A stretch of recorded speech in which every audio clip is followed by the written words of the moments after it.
தமிழக வெற்றிக் கழகத்தின் 2ஆம் ஆண்டு தொடக்க விழாவை கோலாகலமா கொண்டாடுறாங்க.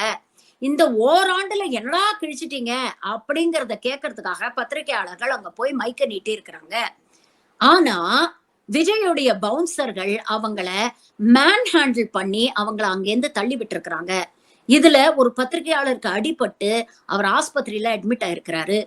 சென்னை பிரஸ் கிளப் சார்பாக கடும் கண்டனங்களை தெரிவித்து ஒரு அறிக்கையை வெளியிட்டிருக்கிறாங்க.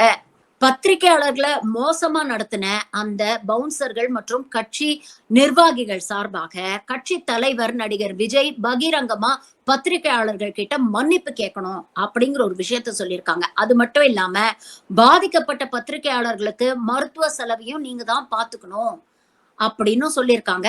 சம்பந்தப்பட்ட இந்த நிர்வாகிகள் மீதும் பவுன்சர்கள் மீதும் நடவடிக்கை எடுக்கணும் அப்படிங்கறதையும் தெரிவிச்சிருக்கிறாங்க. ஆனா இதெல்லாம் விஜய் பண்ணுவாரா? அவருக்கு தான் பத்திரிகையாளர்கள்னாலே அலர்ஜி ஆச்சே.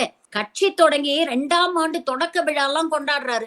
ஆனா கட்சி தொடங்கின இந்த ஒரு வருஷத்துல ஒரு பத்திரிகையாளர் சந்திப்பை கூட விஜய் நடத்தல அப்படிங்கிறது குறிப்பிடத்தக்கது. ஏன்னா பத்திரிகையாளர்கள் மடக்கி மடக்கி கேள்வி கேட்பாங்க. கேள்வி கேட்டா பதில் சொல்ல தெரியணும். பதில் சொல்றதுக்கு அரசியல் தெரியணும். அரசியல் பின்னணி தெரியணும். வரலாறு தெரியணும். அது பத்திர புரிதல் இருக்கணும். அதெல்லாம் இல்லைன்னா இது எவ்வளவு பெரிய தற்கொலை அப்படிங்கிறது வெளிப்பட்டுரும் இல்லையா? அதனாலதான் ஒரு வருஷமா பத்திரிகையாளர்களே சந்திக்க மாட்டேங்கிறாரு. நம்ம பெரிய ஜிக்கும் குட்டி ஜிக்கும் இதுதான் ஒற்றுமை.